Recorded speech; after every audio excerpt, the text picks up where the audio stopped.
let's move on.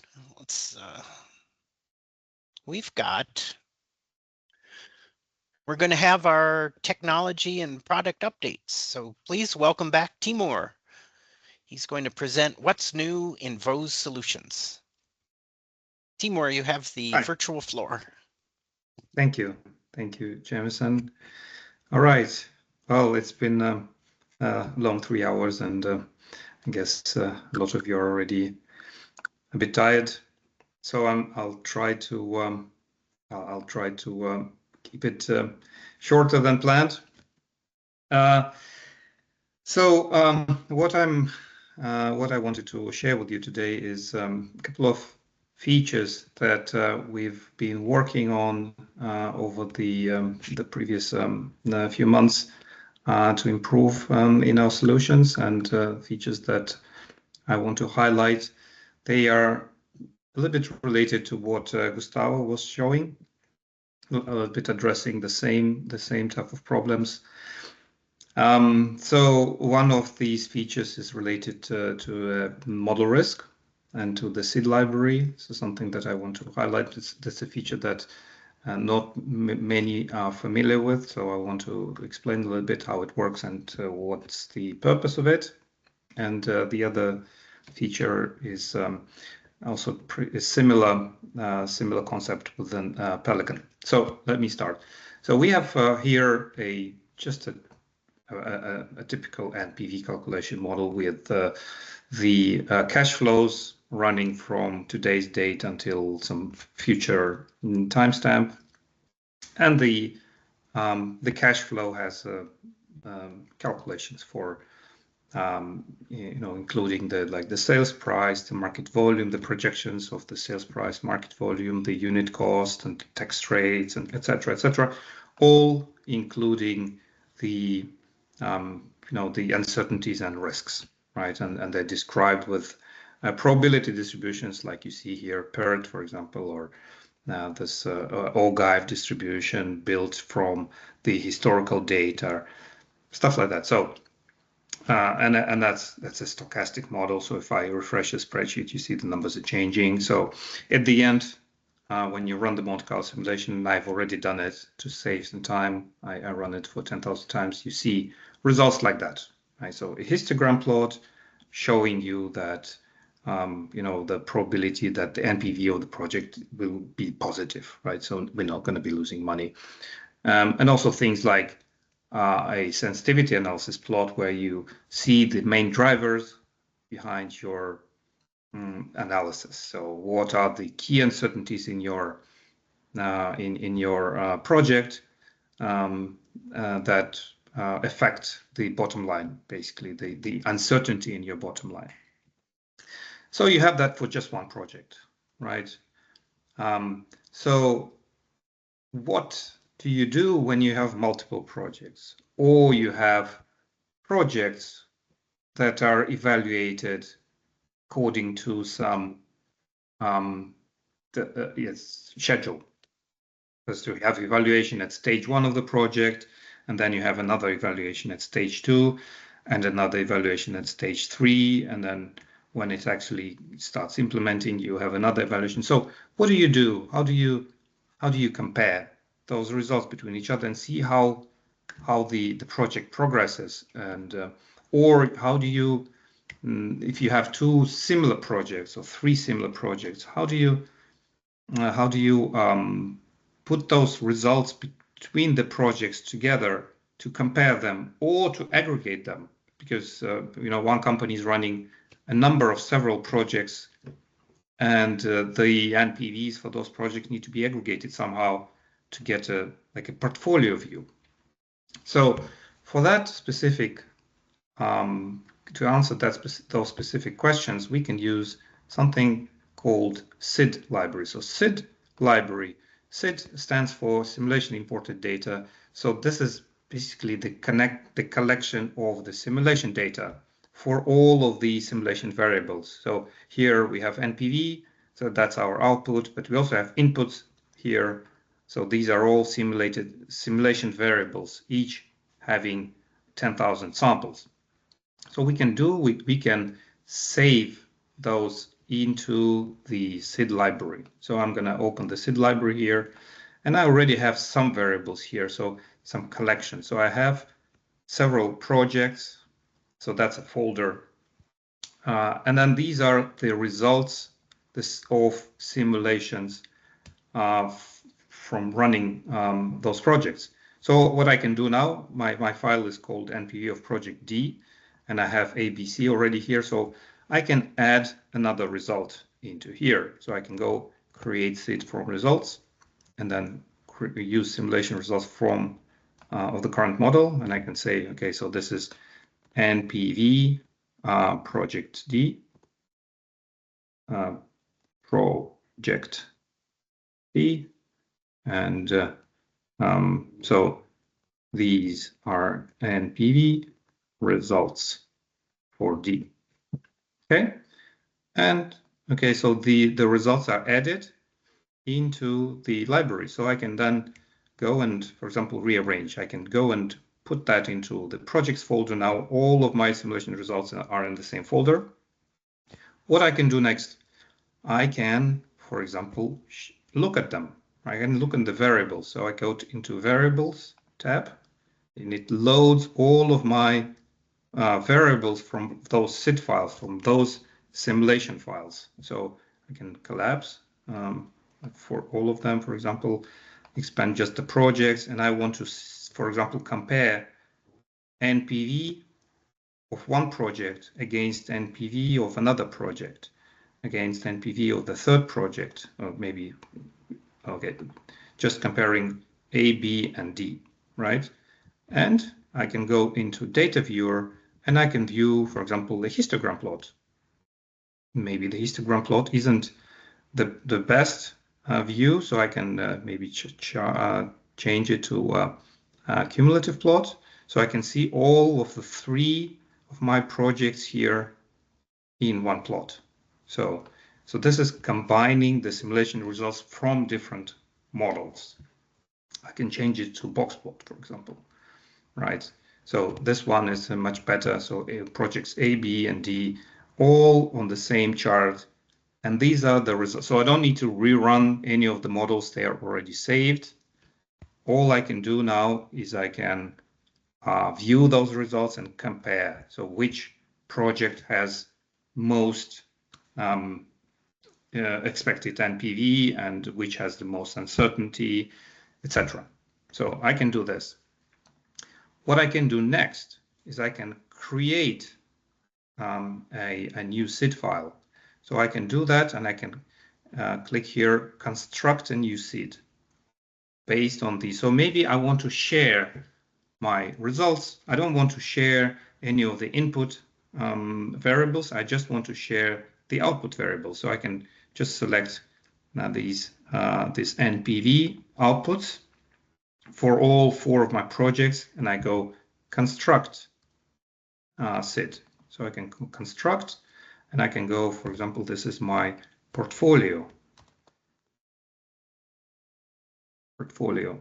right? So this is my portfolio, which will just have the output variables of the NPVs for 4 different projects. So I can go and maybe I can go into, put it into some shared space. So a shared space, a network drive, for example, that is accessible by other users but other analysts, right? I can put it there, can go save. Okay, so say it is created. And then the other person don't need to have all of this data. They only have NPV forecasts for all of the 4 projects, right?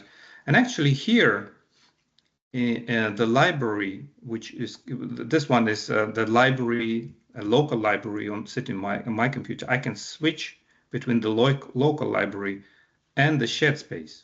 So you can see the shared space already has my portfolio variable or portfolio SID file, which, and if I go to variables, which includes just these 4 NPV variables, A, B, C, and D. So you can just see some statistics behind those variables, the minimum, maximum, and skewness, kurtosis. I can add percentiles here as well. So what this does, really, to sum up this specific feature, it allows you to store your simulation data into the library. You can share it with other modelers using some shared space, shared library. You can aggregate the data into one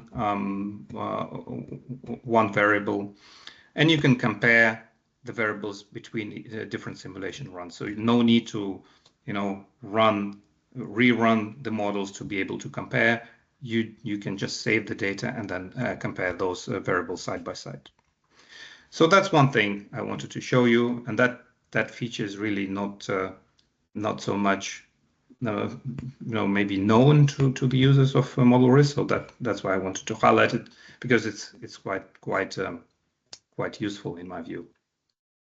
So the second feature that I wanted to highlight is related to our Pelican solution. And for those who don't know what Pelican is a platform for managing your quantitative information about risk. So it's both a risk register that requires quantitative assessment, but it's also like an integrated platform for storing and also running your modeling, your quantitative models, your quantitative risk analysis models, coming from ModelRisk or coming from Timour, our project risk analysis tool. So this is the integrated risk management solution, as you say. So what we have here, so it's a list of projects I have set up. So the Pelican has a projects module, which you can use to enter the projects in your company. Then I can go into the project. What do I have? I have details about the project, like information, history. I have risks associated with the project. I have opportunities, and I also have the calculation models. So these calculation models are built with ModelRisk. So these are spreadsheet models uploaded into the shared space. And those risks, for example, so if I click on one of those risks, they can be, I have already a view of that. So they can be just simple risks with just estimates of the probability of how likely this risk occurs, and then the size of the impact. But also those risks can be a bit more complicated, like the one you see on your screen, in the form of a bow tie structure where you have a risk, you have drivers of the risk, all quantified. You have consequences of your risk on the right, also again quantified. You also have the controls and mitigation procedures that are there to reduce the likelihood of the risk or the magnitude of the impact. So the system allows you to put as much detail into your risk as you wish, as much information as you like. And you can also assign those different controls and risks to people with access rights, separation, etc., etc. So let's go back here. So we have risks here, we have models here. So let me go into the model. So the model itself is as I said, it is a model risk model. So if I go click model, edit model, what I will get,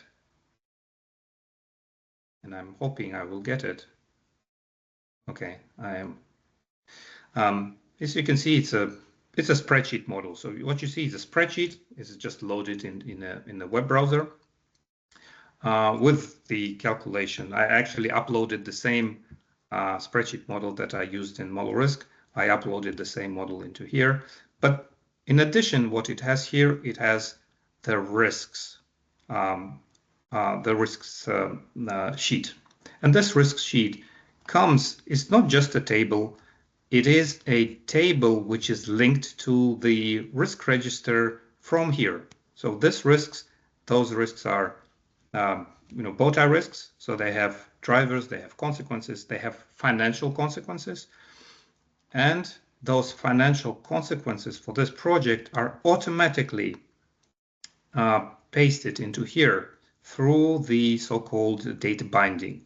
So behind this table, there's a query that imports all of those risks or all of those financial consequences with their probabilities and estimates for min, most, maximum into here, and then there's a formula that is using the model risk Bernoulli distribution and the PER distribution. That is, those are actually simulating the risk register, and this risk register then has an effect on the NPV. So depending on what type of risk or what type of consequence, whether this consequence is affecting the OPEX or CAPEX or whatever classification that you want to use in your risk register, you can make rules on how those risks or those consequences are affecting your bottom line, your NPV, where exactly they happen, and how they need to be processed in order to calculate a proper NPV number, or NPV or cash flow number, right? So the reason these are zeros is because the risks that we have here, they are draft. So you see here that they are zero. So if I now close it, I'll go back, close, don't save. Okay. So if I now go back and then I make those risks active. So I go here and I go, this one is active.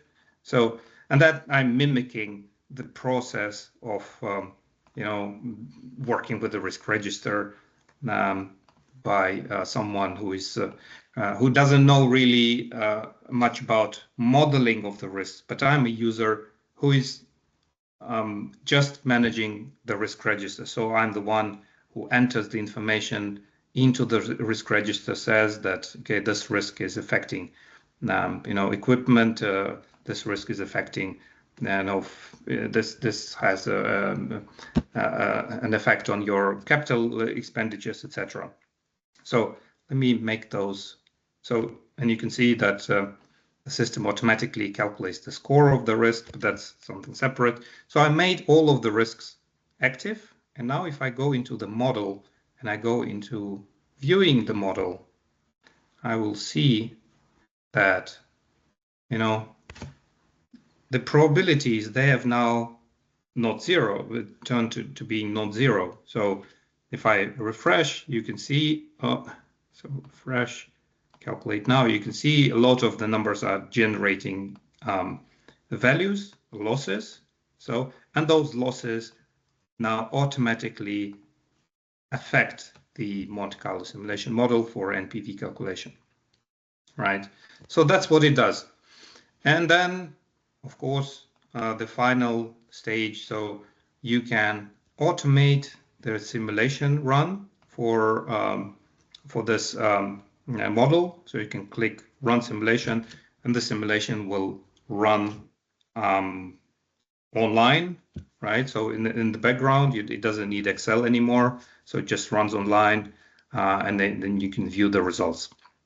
Yeah, you can view the results like this. You can see what the histogram is, what the tornado plot is, etc., etc.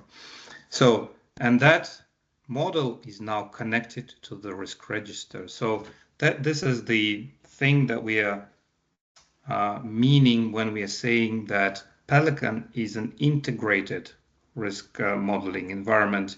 It integrates the modeling capabilities that are developed by the modelers, by the people who are specialized in modeling the risk, with the people who are managing the risk register.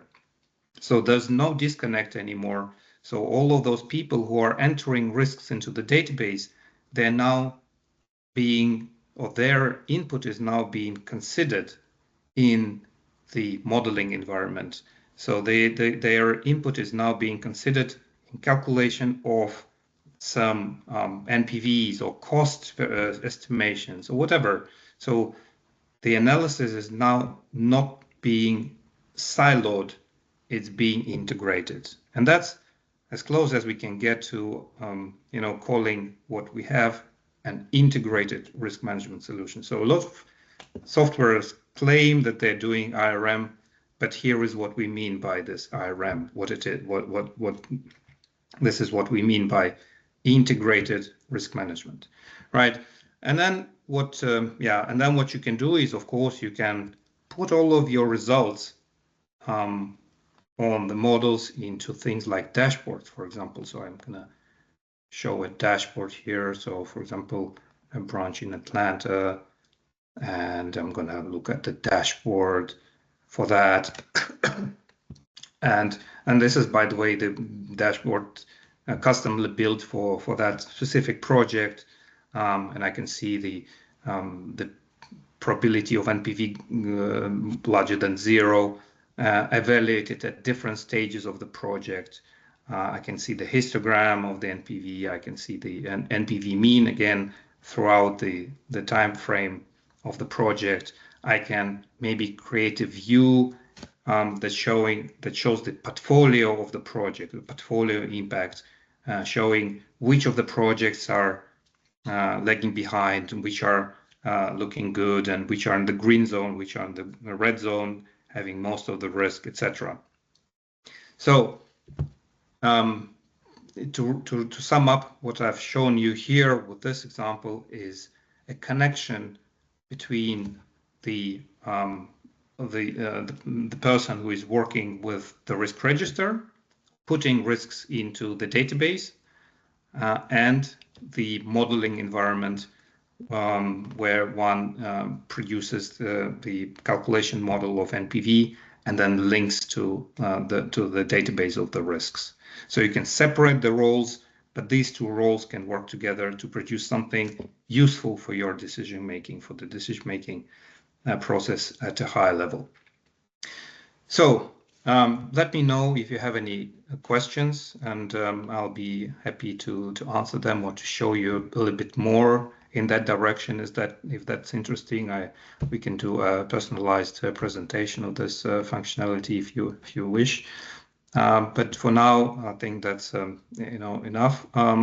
So I'm gonna be stopping here and passing the word to back to Craig. Thank you. Thank you very much.